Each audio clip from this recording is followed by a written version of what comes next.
Jeg synes bare, det er helt kodylt, det her. Det er meget let værktøj at gå til. At med så lidt her, er der en eller anden, der kan sidde ude i Aalborg, eller hvor ellers, og lige stand i Skagen og holde øje med, at det går bare godt, og så videre, og så videre. 86.000 danskere rammes hvert år af et hjertetilfælde. Operationen er jo ikke det, der gør det alene. Der er en genoptræningsfase bagefter, som har betydning for patienternes overlevelse. Gennem rehabilitering af hjertepatienter, så kommer patienten tilbage til der, hvor patienten var, før patienten blev syg. Hvis man ikke deltager i den her rehabilitering, altså genoptræningen efter en operation, jamen så går det dårligere. Patienterne kommer simpelthen ud med dårligere livskvalitet, og dødeligheden er faktisk også højere. Men desværre gennemgår kun 3% af de danske hjertepatienter et fuldt rehabiliteringsprogram.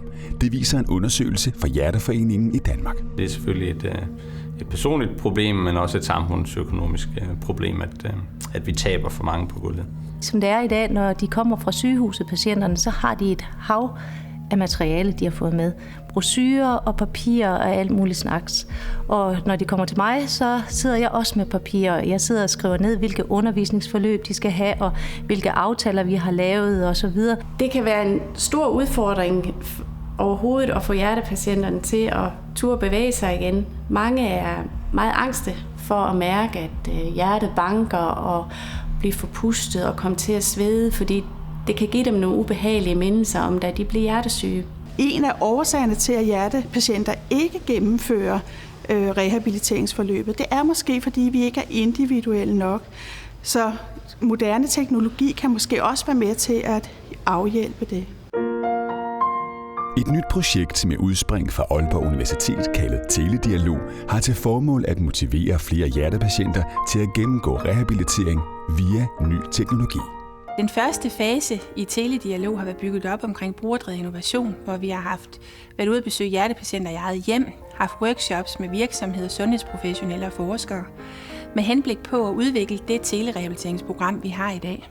Vi har haft nogle workshops, hvor vi har haft alt fra overlæger til patienter og pårørende og professorer fra USA inviteret med ombord for at sige, hvad skal der i grunden til for at få det her til at lykkes. Ud fra den viden, workshoppene har givet, er der blevet udviklet en digital platform, der via en tablet skal hjælpe patienterne. Det der telemedicin, halløj, det er jo, jeg synes jo, det er smart, fordi her kan man jo se sit blodtryk. Det er ikke fordi, det er steg her, at det er fordi, jeg er ude med konen eller sådan noget. Det er ikke.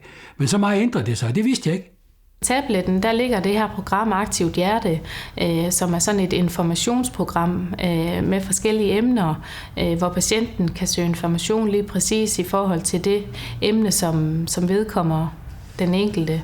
Det her det er min puls, og her kommer det allervigtigste, og det ved jeg også, det er det for kvinder, vægten. Det var jeg faktisk, da jeg var blevet opereret. Og nu er jeg hernede på, i morges, der var den 107, og den skal altså lidt længere ned. Men der er lidt for mange fødselsdage her i foråret.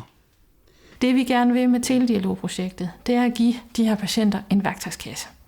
I det her tilfælde bliver det så en elektronisk værktøjskasse, som kan guide dem til, hvordan de bedst håndterer de her nye udfordringer.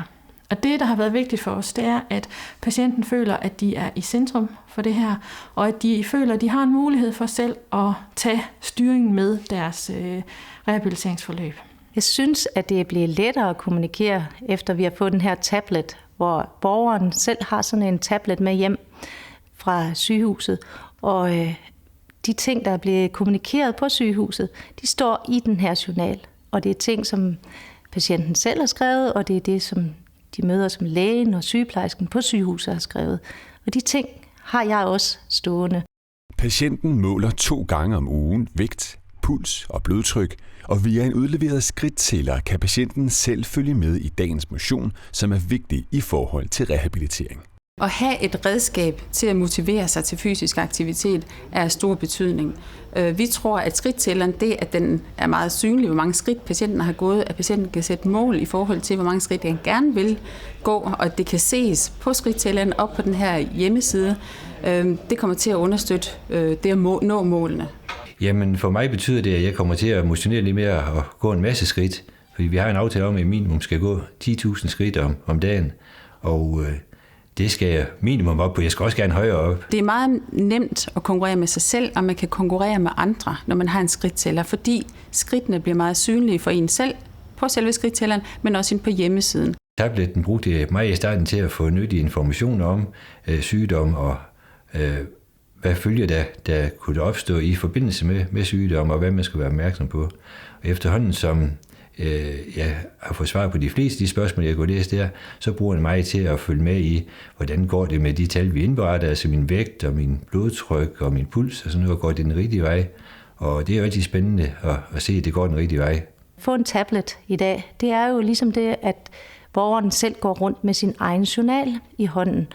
Og den står åben, den her journal, for borgeren selv, og den står åben for sygehuset, den står åben for mig, den står åben for praktiserende læge. Det vil sige, at der er en direkte dialog med det samme, og patienten er den centreret i den her rolle. Det er både det at kunne give patienten et øjeblikkeligt feedback, hvilket aktivitetsniveau har du, men også at vi på bagkant kan måske forudsige nogle hændelser og dermed undgå dyre genindlæggelser og dermed også forøge patienternes livskvalitet, at vi holder dem hjemme, hvor folk helst vil være. 36 patienter har indtil i dag deltaget i forsøget. Forskerne bag Teledialog er i gang med et forskningssamarbejde om telehealth og hjertepatienter i samarbejde med UC Berkeley og Cleveland Clinic i USA. Måske den her telemedicinske tilgang kan afhjælpe det besvær, det kan være for nogle af patienterne at komme ind til sygehuset. Måske at de kan få gjort det i eget hjem. Vi kan måske aktivere flere og i sidste ende få bedre resultater. I Teledialog-projektet er der blevet udviklet en rigtig god projektånd, hvor der både er plads til kreativitet, men der er også plads til, at vi kan være kritiske med nogle af de ting, vi gør, så vi reflekterer over, hvad er det, patienterne giver os af feedback, hvad er det, de sundhedsprofessionelle siger, hvad er det, virksomhedernes behov er. Og ved at vi har den tilgang, det gør, at vi hele tiden arbejder lærende, hvis man kan sige det, og forhåbentlig på den måde får ryddet nogle af stenene af vejen, så vi får lavet et program, som matcher patienternes behov og et eventuelt fremtidigt sundhedsvæsen, og hvor virksomhederne har et produkt, de kan sælge efterfølgende.